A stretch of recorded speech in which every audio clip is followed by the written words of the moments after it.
Par exemple, que les choses vont être gravées dans nos cœurs et pas seulement enseignées, ça fait penser à quoi? Ça veut dire que le judaïsme devient une religion ethnique. C'est tout, c'est tout, Oui, ça c'est vrai. c'est tout. Mais non, pas seulement ça. Ça veut dire que les gens, ils ont les enseignements au niveau viscéral. Oui, mais c'est par continuum, c'est ethnique. Oui, mais j'ai pas dit que c'était pas C'est ethnique. ethnique. C'est ethnique, mais ça veut dire aussi qu'ils sont programmés avant on leur laissait une certaine liberté, si tu veux, parce que bon, etc. Et maintenant, ils sont complètement programmés à l'intérieur. Tu vois ce que je veux dire? Tout à fait. Donc on est dans un truc complètement de science-fiction. Un truc qui est complètement... De science-fiction. C'est-à-dire que c'est Big Brother, c'est 1984. C'est-à-dire qu'en fin de compte, quand on y réfléchit bien, l'autre jour on n'a pas parlé de ça, quand on y réfléchit bien, le type, c'est comme le tyran qui dirait, je sais pas si tu as connu Spirou, Oui. Zorglub, etc. Non, je ne connais pas, mais... Zorglub, enfin c'est un tyran comme ça. Alors le tyran, il dit, ouais, vous n'écoutez pas mes enseignements, je vais vous programmer pour que vous les ayez en vous. Oui, c'est ça. Tu vois ce que je veux dire? Donc c'est terrible comme histoire. Oui. C'est-à-dire qu'en fin de compte, il y a même plus. Donc en fin de compte, les gens n'ont même plus le loisir de penser autrement, puisque on leur dit ah ben vous voulez pas écouter ce que je vous dis, et ben ça va être dans votre tête et dans votre cœur. Alors finalement c'est intéressant parce que ce que Jésus défend, sans s'en rendre compte, c'est ce programme-là. Oui, c'est la programmation Il- familiale par le Shabbat, c'est ça, c'est tout. Oui, mais là, non, le Shabbat c'est une tradition extérieure. Là, on parle de processus de programmation intérieure. Ne confondons pas les deux choses. Le Shabbat c'est l'ancienne alliance. On dit le Shabbat ça suffit pas. Maintenant, je vais vous inculquer dans votre tête un enseignement que vous ne pourrez même pas ignorer puisqu'il sera en vous. Et c'est les mères juives qui font ça, et n'ont pas besoin du langage pour le faire. Oui. Bon, donc ça veut dire que finalement, alors une autre question que je vais te poser, c'est est-ce que nous sommes libres de nos pensées? Parce que finalement c'est ça le problème. Est-ce qu'on s'aperçoit, est-ce que quelque part, puisque finalement il y a une telle processus de programmation, il y a l'astrologie aussi qui parle de ça d'une certaine manière, etc. Vous naissez avec un certain système, un certain programme, on s'aperçoit que c'est un peu la même logique. Finalement, par exemple, tout à l'heure j'étais au café Tao de Jean-Luc Berlet. Il y avait une quarantaine de femmes et d'hommes. Non, nous ne sommes pas libres par nos pensées. Voilà. La pensée unique est une pensée programmée. J'ai pas parlé de pensée unique. Je dis, Parce que moi je dis, les femmes n'ont pas les mêmes pensées que les hommes. non, c'est la pensée unique qui nous fait penser. Oui. C'est-à-dire que il y a des variantes individuelles, il y a des choix individuels de pensée. Oui. Mais conformément, on choisit D'accord. nos pensées. Il y a des choix, mais en même temps, ils nous sont imposés. Oui, mais avec un bémol, j'ai fait une intervention cet après-midi à ce sujet, avec un bémol, c'est quand on entend sur n'importe quel sujet, quand on entend les femmes s'exprimer sur un certain sujet, globalement, elles disent certaines choses, et les hommes disent autre chose. Donc ils sont déjà programmés à penser d'une certaine manière. Les hommes sont plus programmés que les femmes. Par exemple, le débat cet après-midi, c'était est-ce que le mieux est l'ennemi du bien? Bon, sujet philosophique que j'ai enregistré en partie. Alors, les femmes disaient non, il ne faut pas chercher, il ne faut pas être dans la compétition, il ne faut pas chercher à être meilleur que les autres. Hein, voilà que les femmes étaient d'accord là-dessus. Il faut être dans le voilà, il faut être content de ce qu'on a, voilà, voilà, mais bon. Et elle disait attention, les compétitions, la comparaison, l'émulation, tout ça, c'est dangereux. Et les hommes disaient non, c'est très bien la compétition, ça évite la sclérose. Donc finalement, il y avait une espèce de bloc comme ça, deux blocs qui s'opposaient, et on s'apercevait que les gens n'étaient pas libres de leur pensée. C'est-à-dire qu'en fin de compte, les femmes sont programmées à exécuter les trucs et à faire au mieux avec ce qu'on leur donne, et les hommes sont là pour repenser les programmes, repenser les systèmes, les faire évoluer. Par exemple, il y avait une fille qui était pianiste, elle disait « Moi, ce qui m'intéresse, c'est de jouer au mieux ma petite sonate. Hein, c'est pas d'être créatrice. » Tu vois ce que je veux dire ? Donc finalement, c'est dans la même logique que ce qu'on avait dit l'autre jour, on n'en avait pas tiré les conclusions, à savoir que finalement, avec la Nouvelle Alliance, les gens sont moins libres qu'avant. On les a, pour éviter qu'ils disent n'importe quoi et qu'ils fassent n'importe quoi, on les a programmés. Voilà. Donc ça pose des questions. Bon, mais effectivement, là où tu as raison, je te rejoins, c'est qu'effectivement, les Juifs auraient été programmés autrement.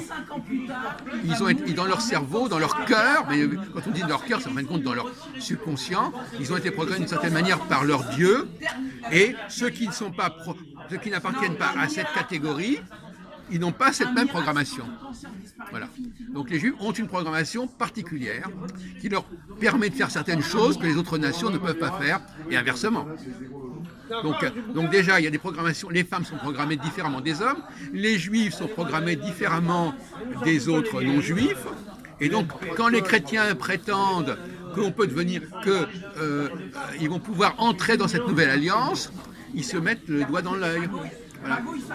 Or, ce qui est intéressant, mon cher truc, c'est que l'autre jour, je ne t'ai pas fait lire la lettre aux Éphésiens, tu étais là, et cette lettre aux Éphésiens, eh bien, elle donne une toute autre lecture du texte. C'est une lettre, c'est une espèce de contrefaçon. Voilà. Alors, est-ce que tu peux lire ça? Je suis désolé de te faire lire. Voilà. Je n'ai pas mes lunettes. Bah, écoute, alors, je sais pas, je vais te le lire ou tu peux le lire. Ça, c'est pas très long. Non, j'ai une loupe. Ah ben voilà, tu prends ta loupe. La fameuse loupe. Et tu vas me dire en quoi ce texte-là, à la fois ressemble à celui de Jérémie, et à la fois en est le contre-pied et même une sorte de désinformation.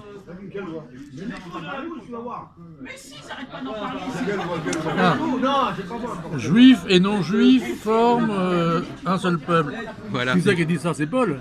Oui, c'est la lettre de Paul aux Éphésiens. C'est Saint Paul. Oui. Ah, bien Et sûr. lui, alors dans Jérémie, il disait, il faut rassembler Juda et Israël ensemble, donc les deux royaumes d'Israël, Ouais. et eux, ils comprennent, il faut rassembler les Juifs et les non-Juifs. Oui, mais c'est Paul ça. C'est Paul, c'est pas Jésus.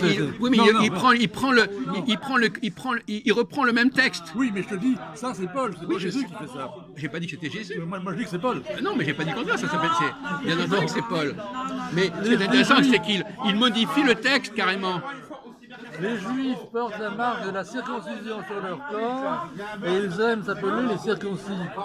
Vous qui n'êtes pas juifs de naissance, vous ne portez pas cette marque sur votre corps et ils nous appellent les non-circoncis. Eh bien, rappelez-vous ce que vous étiez autrefois. Vous étiez sans Messie, vous n'aviez aucun droit dans le peuple d'Israël. Mais attention, maintenant, ça va changer. La promesse faite par Dieu dans ses alliances avec son peuple n'était pas pour vous. Vous étiez sans espérance et sans Dieu dans le monde. Mais maintenant, dans le Christ Jésus, Voilà. vous qui étiez loin, vous êtes devenus proches par le sang du Christ. Oui, c'est lui qui est notre paix. Avec les Juifs et les non-Juifs, il a fait un seul peuple. Voilà. En donnant sa vie sur la croix, le Christ a détruit le mur de haine qui les séparait. Voilà. Il a enlevé toute valeur. Il a enlevé toute valeur à la loi de Moïse, à ses commandements et à ses règles. Alors, avec les Juifs et les non-Juifs, le Christ a créé un seul peuple, nouveau en union avec lui, et ainsi, il a fait la paix entre eux, en mourant, etc. Tu vois? Oui. Il a complètement renversé le texte. Oui. Ben, c'est intéressant. Donc et alors, le plus drôle, c'est que dans l'Épître aux Hébreux, qui figure également dans l'Ancien Testament, eux, ils reprennent Jérémie.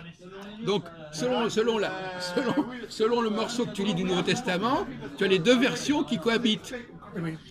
La lettre aux Hébreux qui s'adresse aux Juifs, qui s'intéressent au christianisme, reprend texto Jérémie, et la lettre aux Éphésiens, elle fait dire le contraire. Hein. Donc j'avais oublié de te signaler ce problème-là. C'est étonnant quand même. Hein.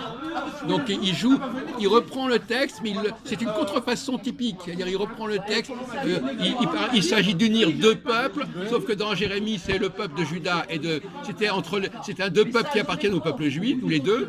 Et là on dit maintenant finalement c'est les Juifs et les non-Juifs. Je vais te dire, en politique, on appelle cela de la récupération. Oui, bien sûr. Mais ce que je voulais dire pour terminer notre entretien, c'est qu'effectivement, cette nouvelle alliance, elle est quand même assez inquiétante, si tu veux, à la limite. Hein. Enfin, je veux dire qu'elle est inquiétante, alors, parce que finalement, on s'aperçoit qu'on est dans... Alors, la question qui se pose, c'est, alors on retombe dans la théorie biotechnologique, comment cette programmation s'est faite ? Comment les dieux sont arrivés à programmer le mental des gens et des juifs en disant, puisque vous ne voulez pas prendre connaissance comme ça de l'extérieur, on va vous mettre tout ça dans la tête. Voilà. Et ça, c'est la théorie de l'astrologie. L'astrologie dit la même chose. L'astrologie dit, voilà, vous avez un mode de fonctionnement qui est programmé et vous n'y pouvez rien. Et donc, finalement, la Nouvelle Alliance, et ça c'est un point qui n'est pas connu, la Nouvelle Alliance, c'est on annule la capacité de l'homme à être libre de sa pensée. Les pensées sont prévisibles. Selon la catégorie à laquelle tu appartiens, tu as une pensée qui est prévisible. Tu as une pensée qui est prévisible selon la catégorie à laquelle tu appartiens. Oui. Voilà. Donc, c'est d'ailleurs, ça remet en question complètement la philosophie. Par exemple, ces cafés philo, on dit vous pensez librement, vous discutez librement, et quand on regarde de près, on s'aperçoit que les gens, ils pensent exactement selon le groupe auquel ils appartiennent. Que ce soit d'un point de vue sociologique ou ethnologique, on voit bien qu'ils ne peuvent absolument pas penser librement. Parce que justement, la Nouvelle Alliance a créé cette espèce a mis fin à une liberté qui faisait problème pour la dictature, si tu veux, enfin pour le... Bon, parce que ce Dieu, il est quand même très très exigeant, il n'aime pas qu'on ne l'obéisse pas. C'est-à-dire, il le dit comme vous ne voulez pas obéir à mes commandements, et bien maintenant vous serez obligé de le faire parce que ça va être dans votre tête, dans votre cœur. Alors, finalement, c'est intéressant parce que quand on pense aux chrétiens, les chrétiens, par rapport à la Nouvelle Alliance, ils n'ont pas compris, comme tu dis, qu'en réalité ça renforce l'ethnocentrisme des Juifs, c'est pas du tout une ouverture. Ils croient que c'est un système qui permet de faire entrer les non-juifs dans l'alliance. Au contraire, c'est une façon de dire vous êtes programmés, donc seuls les gens qui sont programmés comme ça peuvent y entrer. Ça ne dépend plus de la volonté. C'est quelque chose qui a été voulu par le système. Et deuxièmement, ils ne se rendent pas compte que cette nouvelle alliance... Alors il y a un argument qui a été avancé, c'est, je voudrais savoir quel est ton avis là-dessus, cette nouvelle alliance, à quel moment entre-t-elle en acte ? À quel moment est-elle réalisée ? Laquelle ? Celle de Paul ou celle de... Non, mais justement... Ou de Jérémie ? Non. Il n'y a pas celle de Paul et celle de Jérémie. Oui, dans le texte, oui. Mais au moment où Jérémie, c'est Moïse, en fait. C'est un nouveau Moïse. Il y a un parallèle entre Moïse et Jérémie. Moïse met les Juifs devant le mont Sinaï et ils reçoivent l'étape de la loi, donc quelque chose qui est extérieur. Et Jérémie, quelques siècles plus tard, dit maintenant, ça va être différent, tout ça, ça va vous rentrer dans la tête, dans le cœur. Donc c'est ça. À partir du moment où il le dit, ça se fait. C'est pas reporté. C'est fait puisque c'est un truc qui est structuré comme ça. Donc, à partir de Jérémie, c'est une sorte de nouvelle révélation de Sinaï. On passe de l'ancienne alliance avec la nouvelle alliance. Seulement, donc finalement, il n'y a pas à dire la nouvelle alliance n'a pas eu lieu, etc. Puisque de toute façon, c'est une reprogrammation. Mais le problème, c'est que l'ancienne alliance a perduré quand même. C'est-à-dire que les pratiques extérieures ont quand même perduré. Mais elles ont perduré, mais de façon ce ne sont que des ruines, ce ne sont que des traces. Tu vois, en fin de compte, c'est pas parce qu'il y a la nouvelle alliance que ça fait disparaître les éléments de l'ancienne alliance. Parce que les anciennes alliances, c'est des constructions, comme dirait Marx, c'est des superstructures. Donc c'est des trucs comme ça qui ont survécu. C'est une survivance. L'ancienne alliance a survécu, mais la nouvelle alliance est mise en place dès ce moment-là. Tu vois ce que je veux dire ? Donc il n'y a pas de débat de savoir après... bon. Et d'ailleurs, entre parenthèses, on ne peut pas dire que Paul a eu une nouvelle alliance, puisqu'il ne fait que singer l'alliance de Jérémie. Donc il n'y a pas eu une nouvelle révélation à ce moment-là. Donc la programmation à l'époque de Jérémie, c'est celle qui est en vigueur et qui continue à être en vigueur aujourd'hui. Il y a eu la première révélation du Sinaï avec Moïse, révélation de la Nouvelle Alliance avec Jérémie.